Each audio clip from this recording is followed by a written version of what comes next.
Dear God, I don't have any friends around here who have 4 older brothers. I get handed down hand-me-downs. Everything has someone else's name scratched on it. I have books for school with Jackson's name all the way through it. I have a shirt with Jacob's name on it, and I don't even want to talk about Joseph. God, it seems like nothing I have is really mine. It's always just someone else's leftovers, like the skateboard. It was Jacob's, and it was ancient. Like, it should have been in a museum, but instead of getting a new skateboard, I got his. I didn't even want to ride it. I just kind of tossed it somewhere in the garage until Jacob asked if I wanted to fix it up. He does stuff like that. He knows a lot about repairs on his car and bikes and things. So we started working on it together. He let me do what I wanted. It was going to be mine, he said, so it should look like it belongs to me. So I chose purple for the deck, added some new grip tape, replaced the wheels, and added some flames. Oh yeah. Jacob said it was wild. God, sometimes I forget how much you've given me. And most times, I forget how I really like my brothers. Julian.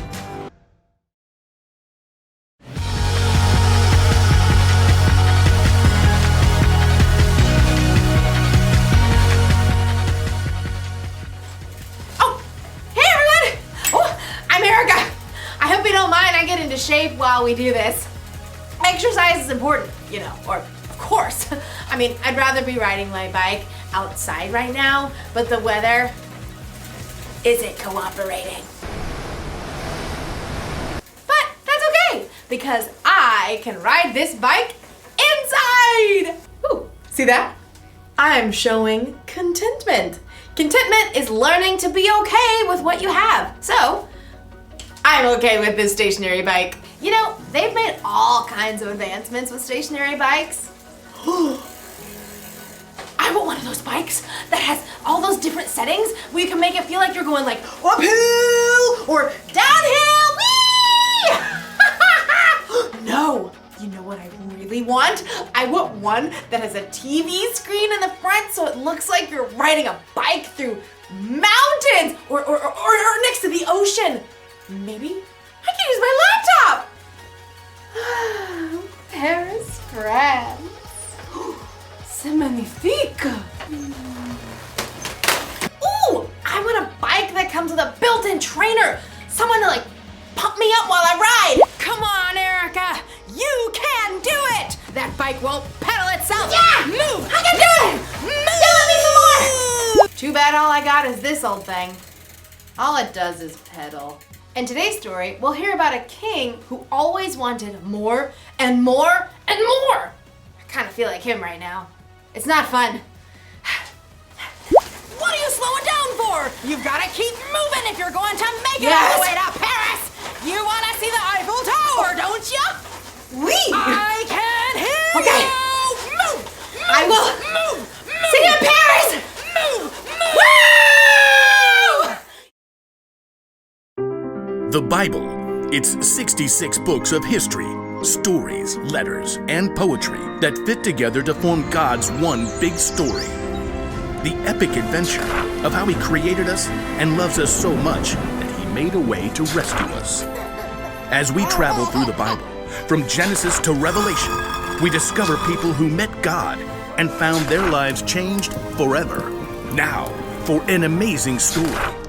Inspired by the book of 1 Kings, chapter 21. After David and Solomon, many kings ruled the lands of Judah and Israel. Some of them listened to God, but most did not. King Ahab was worse than any other king of Israel before him. He only thought of himself and did exactly as he wanted to do. Do exactly as I want. Yes, Your Highness. What do you want? 4 calling birds, 3 French hens, 2 turtle doves, and 1... Oh, it escapes me. Just bring me some pears flambé. No one ever said no to King Ahab, not even his wife, Queen Jezebel. Am I the most fabulous king to ever rule this land? Yes, of course, because you have me.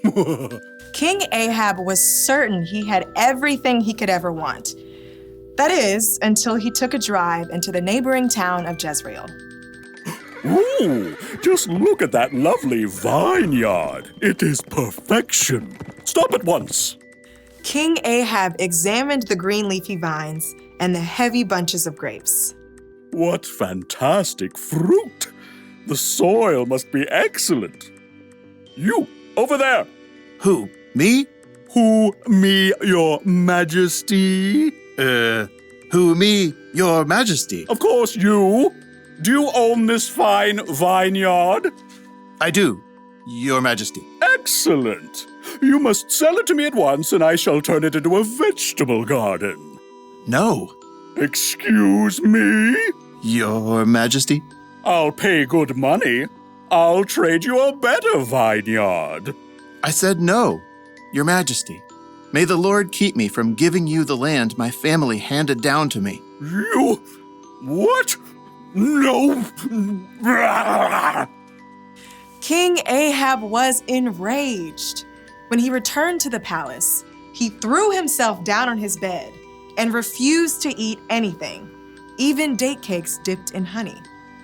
Why are you in such a bad mood? Why won't you eat anything?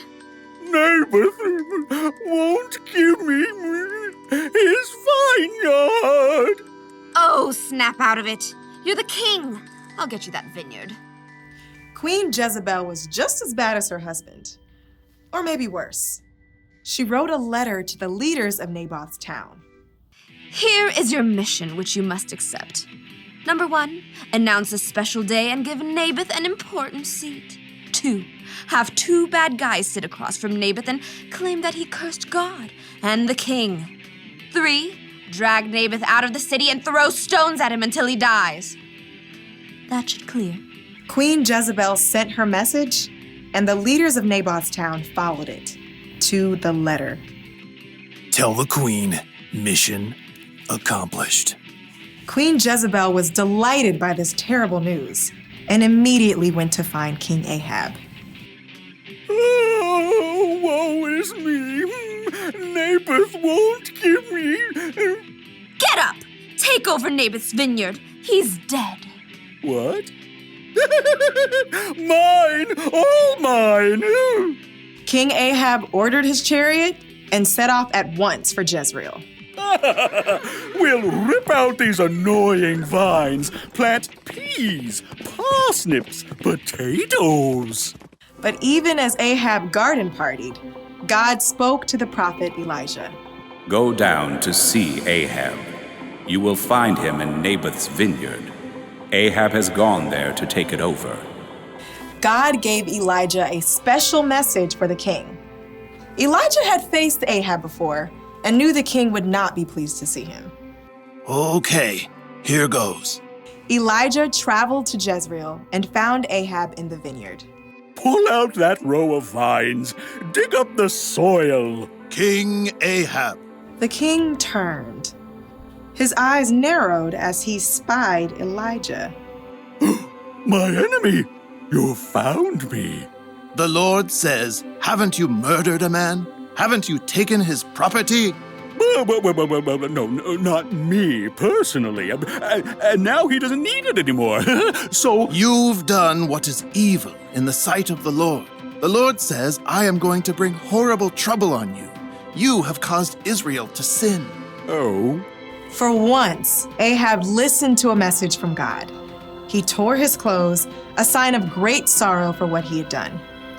He put on the clothing people wore to show sadness. No food. Not even date cakes dipped in honey? Not even date cakes dipped in honey. King Ahab and Jezebel had made themselves miserable, taking more and more. And in the end, both of them paid for it.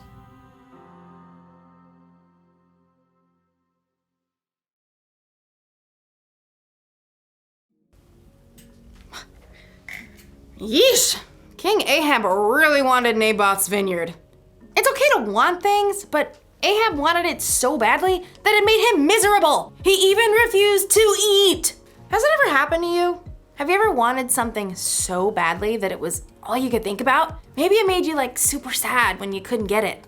Or maybe you threw a tantrum. If that sounds like something you might do, you may need a little help with contentment. Wanting things is fine. It gives you something to work toward or to look forward to. But when you want more and more and more and more, it can make you feel like Ahab. Miserable. Jesus once said, "Watch out!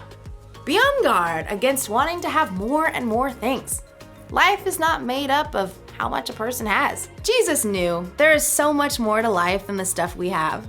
There are memories to be made, adventures to be experienced. Ooh, there are relationships to be grown with God and with others. These are things that will last long after the stuff we wanted has broken or gone out of style. So it's okay to want things, but here's the one thing to remember. Wanting more and more can make you miserable. So maybe one day I'll get a stationary bike with a few bells and whistles. But in the meantime, I'll ride this one and imagine it's springtime in Paris. Move, move, move! My imagination is very vivid. Au revoir!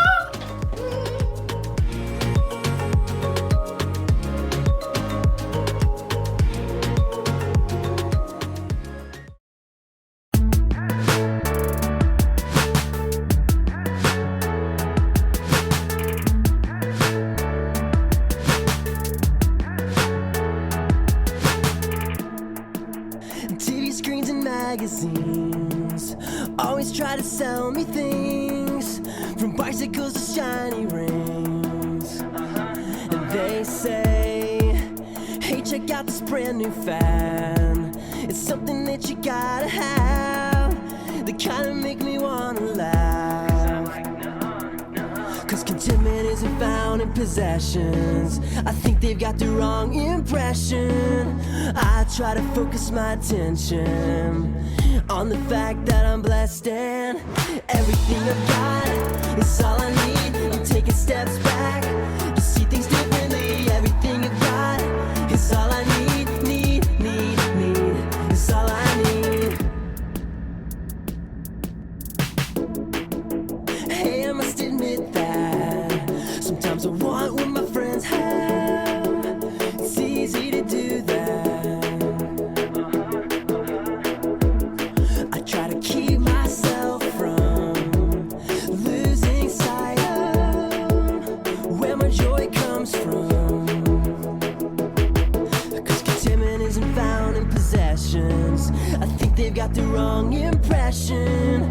I try to focus my attention on the fact that I'm blessed and everything I've got is all I need. I'm taking steps back to see things differently. Everything I've got is all I need, need. It's all I need.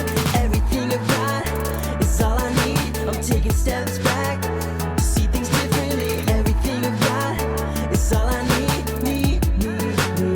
It's all I need. Video games and nice clothes. It's easy to let your mind go down the wrong path, wanting what other people have, always wanting more things when old things get boring. But life isn't measured by the things you own or the things you don't. I'ma be good with what I got. I promise you that I am not gonna want what's his, want what's hers. Yo, I'm blessed and that's for sure. Fancy things are cool, I guess, but you don't watch out, you just might miss that there's more to life than the eye can see. Look inside, you got all you need.